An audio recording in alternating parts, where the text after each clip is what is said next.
TP है वो ऊपर कर दिया है, बहुत अच्छा वॉल्यूम का कैंडल आया है। ठीक है, तो मैं अभी टीपी दिखाता हूँ। मैंने जल्दी में $90 का कर दिया, क्योंकि जो बायर्स की बुलिश कैंडल है काफ़ी ज़्यादा स्ट्रॉन्ग है। एंड ये जो ब्रेकआउट दिया मार्केट ने, ये पूरा इस लिक्विडिटी का ब्रेकआउट दिया है, तो मुझे लग रहा है कि एक और स्पाइक में इसका काम हो जाना चाहिए। हेलो एवरीवन, तो आज संडे है एंड मैं जस्ट देख रहा हूँ कि इस वीक मैंने क्या गलतियाँ करी हैं जिसकी वजह से मेरा जो फेज़ 2 का अकाउंट है इतने ड्रॉ डाउन में आ गया है। तो उन्हीं को सबको फिक्स करूँगा। एड और मैंने चेक भी कर लिया है कि मैंने क्या गलती करी है इस बार। बेसिकली जो सेटअप था उस पर मैंने एक भी ट्रेड नहीं किया। पहला किया था गोल्ड वाला, बट उसके बाद I was trying to do something else और दूसरे सेटअप पर काम कर रहा था, बट इंटेंशनली मुझे नहीं पता था कि वो वर्क नहीं करता है। जब मैंने अपनी जर्नल को चेक किया तो मुझे वहाँ पता चला कि जब भी मैंने इस तरीके की ट्रेड ली है वो मेरा लॉस हुआ है। और जो मेरा खुद का सेटअप है उस पर मैंने इस हफ्ते ट्रेड नहीं किया था। So maybe that's why I lost almost all trades this week. तो अभी जो कि मैं कर चुका हूँ जर्नल, ऑलरेडी मैंने कल कर लिया था रात को। तो इस बार नए वीक में मेरे पास 3 चांसेस हैं। ठीक है, let's take it a chances and I try to do my best. पहला ट्रेड अपने सेटअप पे पकड़ूंगा, 1:2 मिलता है, बहुत अच्छा। दूसरा ट्रेड एटलीस्ट मुझे 2 ट्रेड चाहिए जिसमें मैं 1:2 पकड़ूँ, जिससे जो मेरा ड्रॉडाउन फेज़ है वो रिकवर हो जाए और उसके बाद मैं कुछ प्रॉफिट का सोचूं। ठीक है, पहले तो ड्रॉडाउन बहुत ज़्यादा है और इस हफ्ते में मुझे लगता है सिर्फ ड्रॉडाउन ही पूरा हो पाएगा एंड आई होप सो कि हो जाएगा। ठीक है, आई डोंट नो कि कैसे कब होगा, बट मैं अपने पर इतना तो भरोसा कर सकता हूँ कि हो जाएगा। ठीक है, ड्रॉडाउन से हम लोग निकल जाएंगे। तो अभी मैं आपको BTC का एक ट्रेड दिखा रहा हूँ। एक्चुअली ऐसे ही रैंडमली चल रहा है। ठीक है, क्योंकि मार्केट रेंज कर रहा था एंड रेंज में मार्केट क्या करता है, जब भी सपोर्ट पे आता है सेलिंग साइड से आता है, सेलिंग पे आता है बाइंग साइड में, सपोर्ट तक आता है। तो उसी बेसिस पर ट्रेड था। ट्रेड थोड़ा एंटर हम लेट हुए हैं, इस ट्रेड में दिखाता हूँ। सो इस ट्रेड में हम लोग थोड़ा लेट एंटर हुए हैं क्योंकि इसका ब्रेकआउट ज़रूरी था ये सेलर्स का एंड इसके ऊपर सस्टेन करना ज़रूरी था। सो दैट्स वाई यहाँ पे अपना ट्रेड एग्जीक्यूट हुआ है। ठीक है, अब ये एक सेलिंग जोन है एंड मैंने इस ट्रेड में ट्राई किया कि 1:1 एटलीस्ट मिल जाए। ठीक है, ब्रेकआउट होगा, सपोर्ट दिखाएगा तो निकल जाएगा, बट इस रेजिस्टेंस को अगर फेस किया तो ये मार्केट नहीं निकल पाएगा यहाँ से एंड ये फिर से एक डाउन साइड में आ जाएगा। अब ट्रेड मैंने क्यों लिया इतने कम आरआर के साथ, क्योंकि आई नो दैट कि मार्केट अगर इस रेजिस्टेंस तक जाएगा तो मेरा जो लॉस है उसको मैं कट कर दूंगा एंड मैंने सेम वही किया है। यहाँ पे जो मेरा एसएल था लिटरली मैंने ज़ीरो कर दिया है।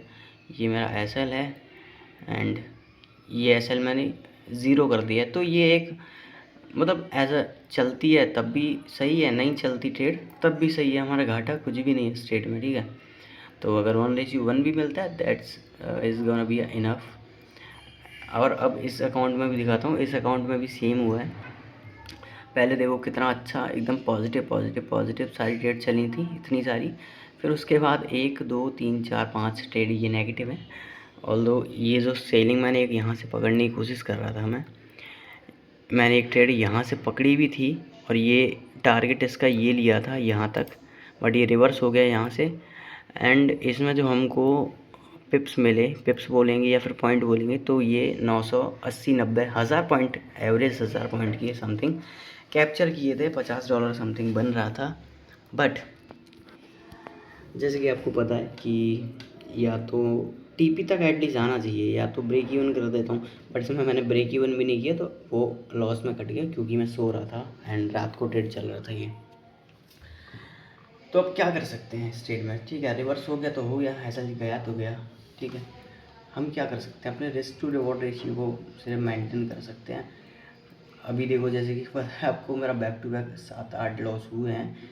तो ये जब फेज़ आता है ना 7-8 लॉस के बाद, इस फेज़ में एज अ बिगिनर क्या लगता है कि हमको ट्रेडिंग नहीं आता है।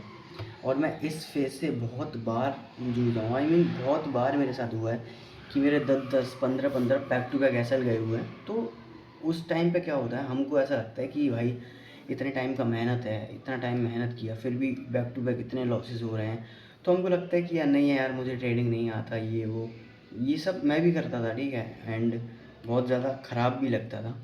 फिर इतना बार हो गया, उसके बाद अच्छे प्रॉफिट्स भी देखे, लॉसेस बैक टू बैक हुए, फिर प्रॉफिट वाली वीक भी गई। तो अब जाके लगता है कि चलो कुछ नहीं यार, एक वीक या फिर 10-12 ट्रेड लॉस हो भी गया तो इजीली रिकवर कर लेंगे। अगले अच्छा वीक आएगा या फिर मार्केट अच्छा चलेगा तो 1-2 ट्रेड में जितना भी लॉस है सारा रिकवर कर लेंगे। उस हिसाब से अब उतना लाइक बुरा नहीं लगता जितना पहले एज अ बिगिनर लगता था कि यार ट्रेडिंग नहीं आता, ये नहीं आता। इस बार अब नहीं लगता है उस तरीके से, ठीक है। बट हाँ, ख़राब लगता है यार, जब जो है वो है, ख़राब लगता है तो लगता है, बट अब उतना नहीं लगता जितना पहले लगता था। सो आज बेसिकली यहाँ पे गोल्ड बीटीसी में तो कोई मोमेंटम है नहीं, ये रिवर्स हो जाएगा मोस्ट प्रोबेबली, यहाँ से रिवर्स हो जाएगा ये, ठीक है। एंड मैं गोल्ड में दिखाता हूँ, मैं अगर चलो बना ही रहा हूँ तो गोल्ड दिखाता हूँ एक बार आपको, ये कट करके गोल्ड। ये जो ट्रेड था भाई, ये वाला मैंने इस ट्रेड को मिस किया था, मेरे सेटअप पे ही था। मैं एक्चुअली मैं क्या है, मैंने ये ठान लिया था कि यार नहीं यार, गोल्ड नहीं करते अभी, सब लोग जिसको कर रहे हैं उसको हम नहीं करेंगे, तो इसीलिए मैं गोल्ड नहीं करता हूँ अब, ठीक है। यहाँ से सेटअप था ये, एंड ये नेकलाइन का टारगेट था, ये जो मोमेंटम है इसमें डबल बॉटम बना नीचे, ये टारगेट था, तो ये इजी हो गया। एंड यहाँ से मार्केट नीचे गिरना था तो वो नीचे भी गया, ठीक है। यही चीज़ अब देखो यहाँ पे मार्केट, क्योंकि मोमेंटम है गोल्ड में तो मार्केट चल रहा है, और जो मैं ट्रेड कर रहा हूँ अभी पेयर्स, वो लोग मतलब वो वाले पेयर अभी फंसे हुए हैं रेंज में। तो वो क्या करते हैं, थोड़ी देर रजिस्टेंस कोई भी मिलता है रिवर्स हो जाते हैं, सपोर्ट कोई भी मिलता है रिवर्स हो जाते हैं। मैं ज़्यादातर ट्रेड करता हूँ कंटिन्यूस ट्रेंड के साथ में, तो अगर मार्केट में ट्रेंड होगा, मार्केट मूव करेगा तो मैं पैसा बना लूँगा। बट रेंज में फंस गया तो उसमें मेरे बहुत सारे एसएल कट जाते हैं, जो कि हुआ इस बार। अगर गोल्ड मैं ट्रेड करता, आई होप सो कि देखो जब मैंने गोल्ड को छोड़ा था तब इतना ज़्यादा ट्रेंडी नहीं था, बट जैसे ही मैंने गोल्ड को छोड़ा ट्रेड करना, वहीं से वो ट्रेंडी हो गया एंड सीधा ऊपर चला गया। इस तरीके से ये पूरा सीधा ऊपर चला गया ये गोल्ड, ठीक है। इसमें कुछ भी प्राइस एक्शन नहीं है, there is no price action in this pair, सिर्फ सिंपली ऊपर गया था, ठीक है। सो अभी यहाँ से प्राइस एक्शन बनाना स्टार्ट किया है, तो देखते हैं अभी गोल्ड में क्या हो सकता है, तो देखेंगे। और तो कुछ है नहीं, आज सिर्फ मार्केट ऑफ है। अगर ये बीटीसी वाला ट्रेड अगर हिट होता है एसएल या टीपी तो मैं अपडेट कर दूंगा अपने टेलीग्राम चैनल पे, मेरा डिस्क्रिप्शन में टेलीग्राम चैनल मिल जाएगा, जाके चेकआउट करना। और मैंने अपना इंस्टाग्राम बनाया है पर्सनल ट्रेडिंग रिलेटेड कंटेंट के लिए, तो वो भी आप लोग जाके चेकआउट कर सकते हो। मैं अभी आपको दिखाता हूँ उसका user ID, end user ID है मेरा सुमित FX, ठीक है। 2 फॉलोअर्स हैं, जाके फॉलो कर लेना। यहाँ पे मैंने कुछ कंटेंट अपलोड किया हुआ है, तो ये आप देख सकते हो, ठीक है। तो जाओ जाके फॉलो करो। ओके, सो फाइनली वीडियो बनाते बनाते ही अपना बीटीसी मोमेंट कर रहा है, पता नहीं 2 बजे करता है, आई मीन संडे को करता है दोपहर में जाके। तो अभी मेरा जो प्रॉफिट है अराउंड $60 चल रहा है। मैं आपको ट्रेड पर ही दिखाता हूँ सीधा, ठीक है। एंड मैंने जो इसका टीपी है वो ऊपर कर दिया है, बहुत अच्छा वॉल्यूम का कैंडल आया है, ठीक है। तो मैं अभी टीपी दिखाता हूँ, मैंने जल्दी में $90 का कर दिया, क्योंकि जो बायर्स की बुलिश कैंडल है काफ़ी ज़्यादा स्ट्रॉन्ग है। एंड ये जो ब्रेकआउट दिया मार्केट ने, ये पूरा इस लिक्विडिटी का ब्रेकआउट दिया है, तो मुझे लग रहा है कि एक और स्पाइक में इसका काम हो जाना चाहिए। अच्छा ट्रेड है, जा रहा है, जाने दो। एंड अपने अराउंड $115 समथिंग टोटल बन रहे हैं। मेरा एक USD कैट में भी ट्रेड चल रहा था, ठीक है। जो मुझे रियल अकाउंट में लेना था वहाँ पे वो मेरा मिस हुआ था, तो मैंने क्योंकि वहाँ ले नहीं सकता था, मैंने ऑलरेडी उतना लॉस कर दिया था। तो उस दिन का ट्रेड एक ये फंसा हुआ है मेरा, ठीक है, ये चल रहा है। एंड ये अपना गोल्ड जा रहा, मतलब BTC जा रहा है ऊपर। फाइनली आई होप सो चला जाए, कर दे, ठीक है। इसमें ज़्यादा नहीं निकालते हैं, $75 निकालते हैं, ठीक है। 1:1.5 हो जाएगा, क्योंकि ये कैंडल रिवर्स भी बहुत जल्दी होगा। मतलब वॉल्यूम अच्छा है। रिवर मैं नहीं चाहता कि यार अगर 5 मिनट के अंदर मुझे $15 से $75 मिल रहे हैं, तो मैं उसमें और ज़्यादा होल्ड नहीं करना चाहता। एक अगर स्पाइक में मिलता है, that's gonna be enough. $70, okay 70, I need more 5। चलने दो, आ जाओ। Okay 72, 72, 73, that's it.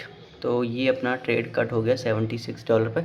अब देखो ये चीज़ इसको क्या ही बोलोगे, ठीक है। जैसे ही हमने ट्रेड कट किया यहाँ पे, और ये इसने पूरा 1:9 जो अपना $90 का टीपी था वो भी दे, चलो कोई नहीं करते, 1:1.5 पर अपना टीपी कट हो गया। सो फाइनली ये होता है, मतलब यहाँ पे।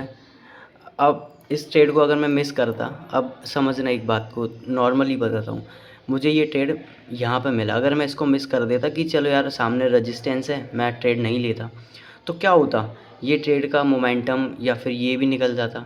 अब मैंने क्या किया, जब ट्रेड मुझे रेजिस्टेंस पे आया, मैंने ब्रेक इवन कर दिया, मेरा लॉस 0 कर दिया।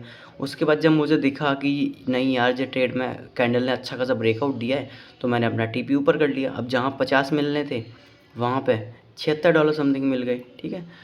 तो ये होता है मार्केट में, जब आप एक्सपीरियंस कर लेते हो इतना ज़्यादा कि आपको पता चल जाता है कि किस तरीके से मार्केट के साथ बिहेव करना है, तो बन जाता है ऑटोमेटिकली पैसा। बट मेरा भी अभी रियल नहीं बन रहा है, तो ये डेमो का है। आप लोग ऐसा सोचो कि भाई ये पैसा तो सही दिखा रहा है, भाई ये डेमो का ट्रेड है, ठीक है। ये डेमो का ट्रेड है। प्रॉप फर्म में मेरा आप लोग देख सकते हो, उसकी जर्नी चल रही है, मतलब उसकी जर्नी मेरी चल रही है। एंड ये प्रॉप फर्म, मतलब ये डेमो का है, इसमें मैं प्रैक्टिस करता हूँ। तो अच्छा ब्रेकआउट आया, एंड इसी की मैं बात कर रहा था। So thanks for watching.